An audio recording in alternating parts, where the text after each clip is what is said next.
morning everyone, I'm Bush Kiwi 63 and you're watching my YouTube channel Wild Camping. Welcome aboard.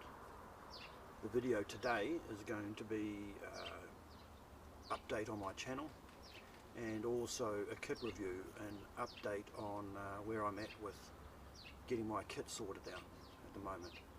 It's September the 7th, Monday, which means here in New Zealand it's just after midwinter. So as you can see, it's quite a gorgeous day today. It's pretty much like a spring day here today, and it's the first break in rain we've had for about a week. So I thought I would quickly jump outside and get this kit review done that I've been thinking about for about the last couple of weeks now. So I haven't been out for a hike or a camp for about a month or a little bit longer, so I haven't posted any videos recently, which is one of the reasons why I've decided to do this update. Part of the reason for that is because it's been midwinter here, and although I don't mind the cold when I'm out hiking and camping, it's been very wet here, probably more than usual, and a lot of my gear that I'm getting together at the moment hasn't been tried in the wet yet, and I'm not keen to do that until probably the next camp that I do. So that's the reason why I haven't posted any videos for a little bit. Now that we're past midwinter and starting to move towards spring, we're probably still going to have a bit of a serious rainy period yet and a little bit more cold, but the weather's going to seriously start warming up now.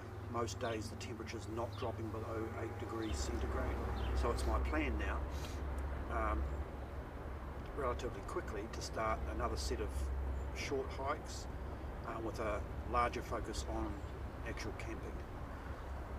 And then we have a big event coming up in the end of November where a mate of mine from the South Island, or he's living in the South Island at the moment but may not be by then, and a good friend from Indianapolis in the US will be here with me late November, and we're going to do 4 or 5 days camp on a beach that's slightly south of here called Porongahau.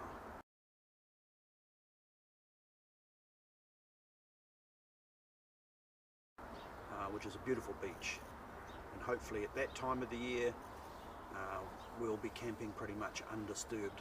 It's reasonably isolated, but as soon as the weather starts warming up, which it will be by late November, you'll find that the weekends there's a number of people fishing and taking boats out to that beach, even though it's reasonably isolated. So that's something to look forward to.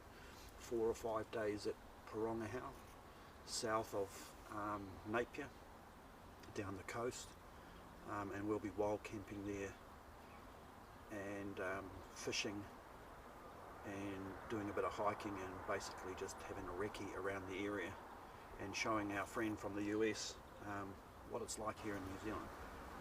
So what I really want to do now is I'm going to break down my kit, lay it out on the ground, and just give you an update on the things that I've changed and the gear that I've now got ready for summer, because basically I've been spending my winter just surfing the net and buying new gear for summer, which is lighter and a bit more user friendly for that kind of environment, the summer environment here, which is like going to be hot. So I want to emphasize that this is not all of my kit, it's just the main parts of it, and I'll let you know the bits and pieces that aren't here as I'm going and explain each part. But everybody who goes hiking and wild camping knows that there are certain staple things which form part of your kit, which take up most room with your gear, and they're the main things that you want to be concerned about. They're the most expensive things, they're the largest things, and they're the things that your warmth and safety and comfort are mainly revolve around, and your necessities like eating. So I'm going to go through each thing one at a time just to let you know basically what we have here and what I haven't got yet. So the newest addition to my kit at the moment is the sleep mat. This is an XPED Slim Light Ultralight. It's 2.5 centimeters thick, and it's a half mat, so it's about 120 centimeters long and about 55 wide or something like that. So I got it on sale. That's, you know, I've been wanting a mat for a while, so I had to jump in and buy something. So this is my first foray into self-inflating sleep mat. I haven't tried it yet, but within the next couple of weeks, hopefully, I'll be going out and doing a ground dwelling camp where I can test that out. So it's very light and very small, which was my main concern about a mattress, that I didn't want to buy one that was going to take half the space in my pack up and weigh like 1.5 or 2 kilos or something like that. So this weighs about 300 grams, I think, and I think I paid about 50 New Zealand dollars for it, which is pretty good. The recommended retail price here was about $100, so that gives you some idea of the kind of quality. This here is my basher. I normally won't take this with me unless I'm not using my bigger tarp.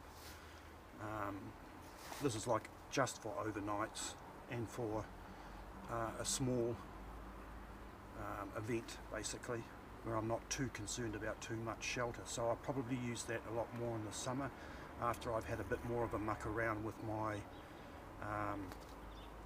3x3 tarp. So basher, it weighs about 450 grams. There are guy ropes inside there, and I like that because you can use it as a ground sheet as well, and it packs down reasonably small. So this is a camouflage ground sheet. It's about 6 feet by 8 feet. It's got lots of holes burned in it and stuff from being around the fire and everything. So this is kind of just like my rough ground sheet for putting down underneath my hammock to stand on, and for kneeling on and things like that when I'm doing work around camp and everything. So this is my cheap rough ground sheet. Very light. It's only like 250 grams or something, and as you can see, it packs down small. So I have 2 of these. I'm not sure what I've done with the other one at the moment, but I roll up the other one slightly differently, and that's just a backup ground sheet basically. If I want to extend my tarp, put walls on it or something like that, that'll be the ground sheet that I use. In fact, I think it's probably in here. So this is another acquisition that I made just recently, and these are side pouches for my backpack, my British Army long back Bergen. One of the things about the British Army Bergens, which are a bit like the Carrymore sabres, there are side pouches that you can zip onto the side or take off, and they're about 10 litres. So there's the big company here that are Army Surplus in New Zealand, Army and Outdoors. They sell these. They don't sell the Bergens, but they sell the side pouches and the back straps that you can hook onto them to turn them into a little day pouch. And they're very cheap, second hand, but good condition. So I wanted 2 side pouches because I didn't get any with my Bergen. So I sent away to them, even though my Bergen is woodland camouflage. They didn't have woodland camouflage side pouches, so I had to buy the olive drab. And unfortunately, they sent me 2 side pouches from different eras, because the British Army Bergen has been around for a long time, since the Battle of the Falklands, I believe. The date in mine is 1996, I think, so it's quite an old Bergen. And this is quite a modern side pouch, and this is an older one, and they're not the same shape, and I don't think they probably hold the same volume, so I was a bit disappointed in that. I'm going to, like, they're so cheap, I'm going to buy about half a dozen of them and match them up so I get two that are fine. But the benefit of these is that they have zippers that they attach to the pack, one on each side, and you can zip them together in order to make a small bag out of them.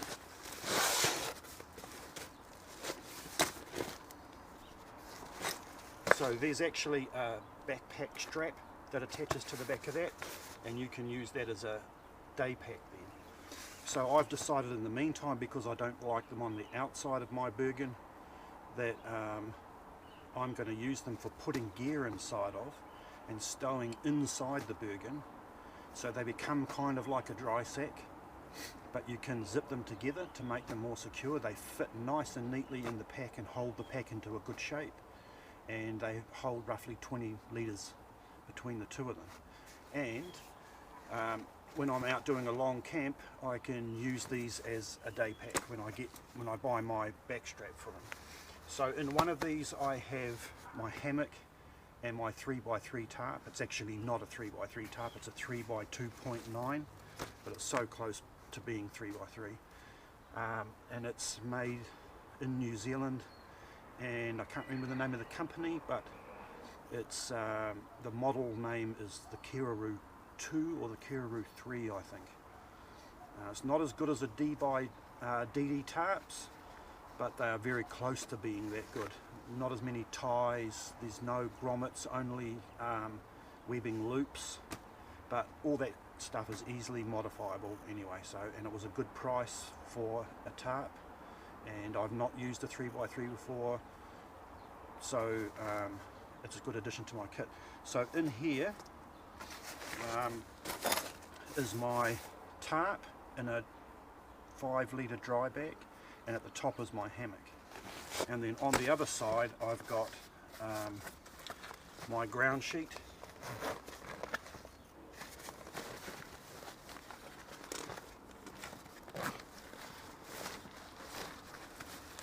This is my good ground sheet, and one of my other latest additions.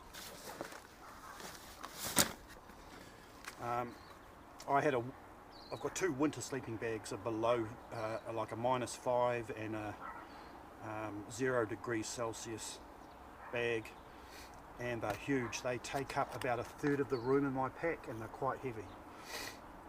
So this summer I wanted a smaller bag, something that's lighter and doesn't take up so much room in my pack, especially since we'll be doing the big hike in the South Island in a couple of years.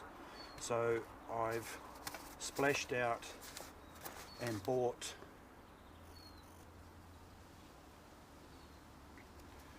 the Coleman's Global C5, and it's down to 5 degrees C bag. So it's very light. It's like 600 grams or something, 700 grams, whereas my other bag was about 1.5 kilos. And compression sack is really good, and you can see how small it folds down. So all my big gear here all folds down into very small kit. And of course not all of this goes out with me every time. I usually won't take the basher. I usually only take one ground sheet, sleeping bag. Now I'll be taking a mattress, and in here my hammock and 3x3 tarp. This here is a 10 litre dry sack where I've got my wet gear in here. So my Ridgeline anorak, made by a New Zealand company. So it's a special kind of material like Gore-Tex, which feels like suede on the outside, but it's waterproof.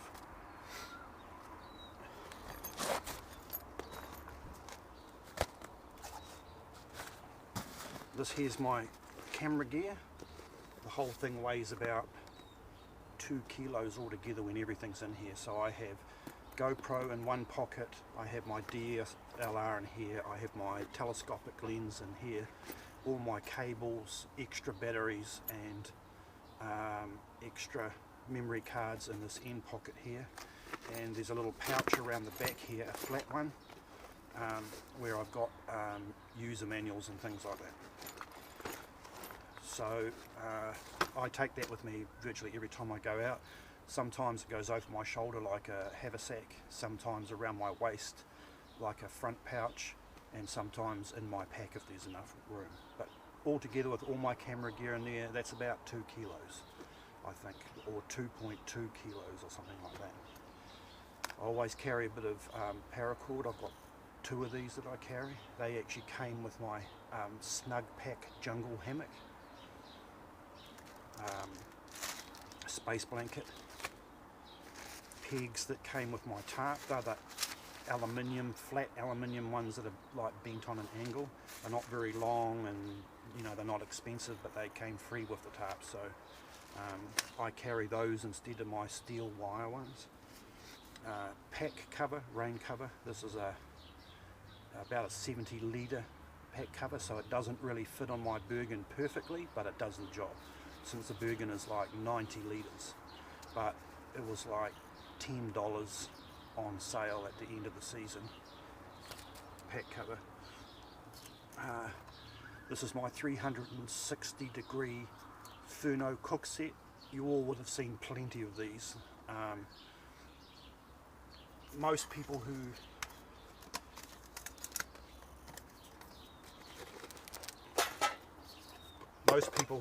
cook on gas have some kind of version of one of these. So in here I have my gas cooker and my Sawyer Mini. They fit perfectly in there.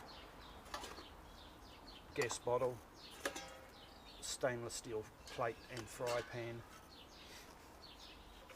I carry 2 drink bottles, US Army issue, which I think is 750 mils or maybe a litre. Everybody knows what they are. You have an aluminium canteen that fits on. I don't take the aluminium canteen because I have other kinds of cups which are lighter, because that aluminium canteen, even though they're very good, they're also very heavy. This straps onto the very back of my pack above the small pouch, and this is like a knockoff of Maxpedition's water bottle pouch. So it was like half the price of Maxpedition's water bottle pouch, and as far as I'm concerned, it may be not as good quality, but it definitely is good quality. Like, the stitching's good, the material's good.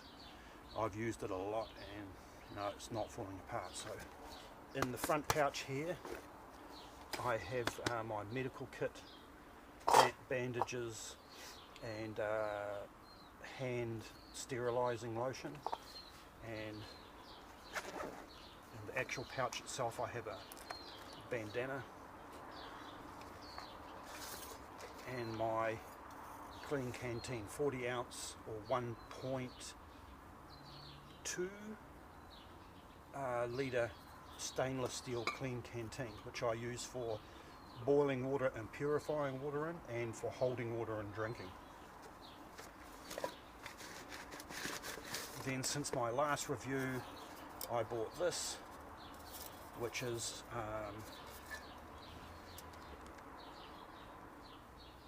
Toke's brand, titanium 750ml. They call it a pot, but it's a big mug basically, and it fits perfectly, nests perfectly with the clean canteen, which is what I wanted. It took me a while to find a canteen that I could afford, that I wanted to pay the money for, because they're very expensive stainless steel canteens, and a titanium cup that would actually nest tightly on the canteen. So for anybody who's interested in doing that same thing and has been hunting around, because I tried to get the Nalgene stainless steel bottle, but they're not as easy to get now, and they're way more expensive. So more people are going for the clean canteen, which is the 40 ounce, 1.2 litre, and the Toke's 750ml titanium pot, they call it on Amazon, and they fit almost perfectly. Like, I can just tuck the bandana inside that for a perfect snug fit. So I use that as my main drinking cup, and I boil water in here, and I can cook food in there, and I don't even need to take this. I can just take the soya mini inside and the gas burner. But this 360 degrees Furno set, it's anodized aluminium, so it's very light. So in my opinion, it's worth, just for the extra cooking equipment, to take that along. These stainless steel plates, some people buy the titanium ones. I actually want one that's slightly smaller, more the size of a dessert bowl, but they're very light too, and they're good for eating out of and cooking in, like a frying pan. Plus you can use it as a cutting surface, or for preparing food, or for holding stuff in. Another recent buy, I had the cold steel Norse Hawk.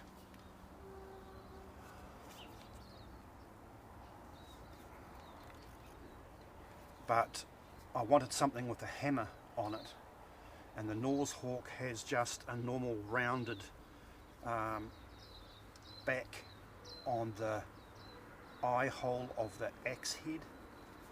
I also don't quite like the width of the Norse Hawk blade, so this is the cold steel Trail Hawk. Good price. It arrives in a bit of poor condition because they deliberately blunt the blade in the factory, so it's not sharp in the packaging, so you have to sharpen it, but like, there's no problem with that obviously if you're going to be using an axe a lot. And the axe head also comes covered in a black paint or black resin, so most people strip that off, and I stripped it off using fully concentrated acetic acid, which is the same acid that's in vinegar. A lot of people will strip the paint off with paint stripper and then boil the head in cooking vinegar in order to create a patina on the surface of the axe head to stop it from rusting. So I cut that process short by not using paint stripper and use fully concentrated glacial acetic acid myself, and soaked the axe head in that in the sun for about 4 hours. All the paint falls off, and when the paint comes off, it's got a nice patina on it which stops it from rusting. It really needs to be slightly oiled, and I've also been mucking around with staining the handle, because the handle is American hickory and it's very white, and I just don't like the look of it. Most people don't who consider modding their trail hawks. So excellent little axe, lighter than most other axes, lighter and slightly smaller than the Norse Hawk. Now that I've sharpened it properly, it's sharp as hell, and it's got a nice little hammer head on it. So that was also another recent buy. The other thing I've just recently got is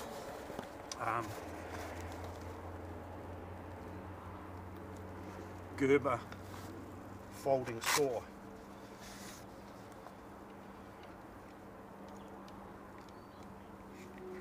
I bought this one in a garden centre, and it's actually not designed for gardening. It's obviously designed for hiking and backpacking and camping. I'm not sure which model this is of theirs, but good price. I've used it a number of times. It has two blades, one with long teeth, one with short teeth, for hard and soft woods. It's got a nice lock, it keeps it shut, it's very light, and of course it comes with a nice convenient pouch which has a belt strap on the back of it. A lot of the ones that you buy from garden centres don't come with pouches, which is why I particularly like that. I also recently bought this CGB Mule Deer Hunter from Puma Knives. I wanted a smaller knife, and I wanted one that was in a classic bushcraft style, and it is small. If you have, my hands are quite large, but that's a 3.5-inch blade, so it's at the small end of camping bushcraft knives, but it's really well made, and It's got a slight convex concave grind, and it's got a secondary grind on the edge. It's about 3.5 mil thick, and it's got that nice thumb grip on the edge of the blade. The handle's made of nice dark wood. It's got a nice little inset, brass inset on it. Very nice looking knife.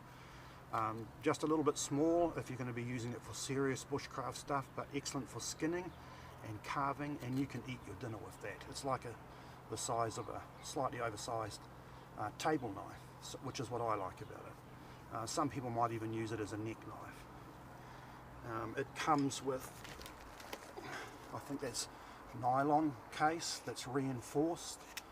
It's got no click down strap to hold it, but it does hold the knife reasonably well.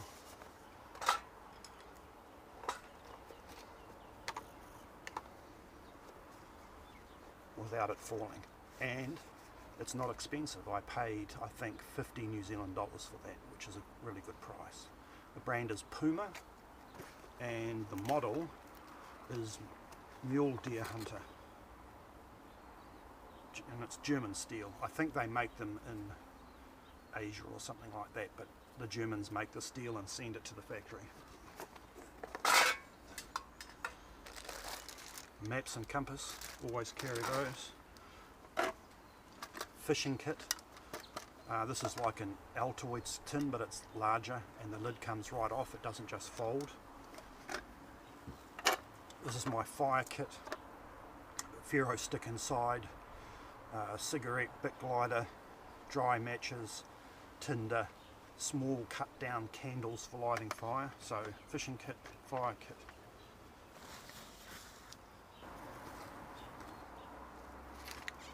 Lastly, I've been after one of these for a while.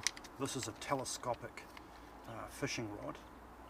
I bought it real cheap at a place in New Zealand that's kind of like Walmart, called the Warehouse. I think I paid $15 for it.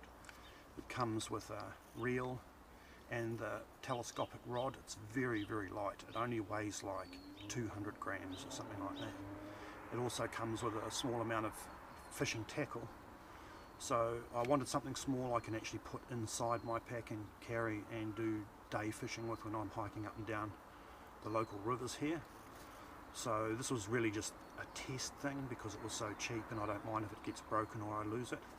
And if I enjoy it enough and it seems worthwhile carrying, I'm going to buy something that's a bit more expensive and worthwhile that is telescopic as well. So if you've never used one and you're interested in fishing or keen in fishing, I take this out a lot and I highly recommend it. So this is all my gear now. The only things that are missing from here are my hygiene kit. I just take that stuff in a Ziploc bag basically, toilet paper, soap, toothbrush, and a little bit of sticking plasters and things like that. I also need some better dedicated clothing, especially base layer, bamboo or merino. So the other thing that I'm looking at buying at the moment is extra dry bags, 5 and 10 litres, for like carrying food in, because I have no dedicated food bags at the moment. And I want some more fishing kit gear. For the camp that we'll be doing at Porongahau in late November, there'll be a few extra things we need. I want a grill for cooking on the fire, a wire mesh grill. So I've sussed out one of those, and that will be going down the inside sleeve where the internal frame is on my Bergen. I want a little kneeling pad that I can like kneel on while I'm doing work during the day and everything. And I need a 10 litre collapsible water jerry can basically, because where we're going we'll have to fill up, bring water back to the campsite instead of carrying it all in. We don't want to carry 4 days water in with us when we don't need to, and it's just as easy to hike to the water source, fill up a 10 litre container every day. There's 3 of us going, so that's 3 litres of water each a day, or just over 3 litres of water a day, which is more than enough for our needs. I also have hiking poles, I broke one in a bet, so now I'm going to have to replace one of those, but I've bought ones that are single poles, that don't come in a pair kit. The other recent addition to my gear is I've bought some spare batteries for my GoPro. I've bought a 2,800 milliamp hour solar battery charger, which will give me 2 charges on the phone and I think 2 charges on a GoPro battery. I haven't checked that yet though. And I bought a lav mic for the GoPro. Everybody knows GoPro audio is absolute crap. You get a lot of rattling noises and scraping noises and banging noises on a GoPro when you have the waterproof case or the skeleton case on the outside of it, especially when it's on a selfie pole. So everybody recommends get a lav mic, which is like a mic that journalists wear when they're doing interviews on TV. It clips onto your lapel. The one I bought is I think it's called a Boya. I'll post the actual name of the mic at the bottom of the video here so you can have a look at it, because it's a good mic. It's not as sensitive as I hoped, but the sound that you're hearing now, that mic has the foam wind cover on it, and I'm just slightly less than a metre away from the microphone, which is attached to the camera tripod that my GoPro is sitting on. So I'm happy with it. Like, the sound is a lot better. You don't get all that rattling and banging that you normally do when the GoPro case is on, and I can run the mic up my sleeve and have it sitting on my lapel for better sound, like when I'm actually hiking and the camera's never going to be further than arm's length away from me. So that was another good bonus, and that was a really good price too. I think I paid about $40 for that lav mic, which is good because you can easily pay twice as much for that. The other benefit for this model of lav mic is it actually comes with the audio to mini USB jack attached to it as part of the full cost of buying the mic, and that's really good, because if you buy that audio jack to mini USB plug from GoPro themselves, they charge you, like in New Zealand I bought one and it cost me like $40 just for that small little bit of cable with 2 jacks on it. So that was a dead rip-off. So that was the other benefit of buying this particular model of lav mic, which I'm really happy with, and it'll be interesting to get this video uploaded to YouTube and have a listen and see how much of an improvement this audio that I've done today is. So thanks very much for watching. Don't forget to comment, like and subscribe. I hope to be having new hiking and camping videos out pretty shortly. We're not far away from spring now, and all my kit for spring is ready. It's just a matter of getting things sorted out at work so that I'm getting my proper days off again and all that sort of thing. And I'll see you all in the next video.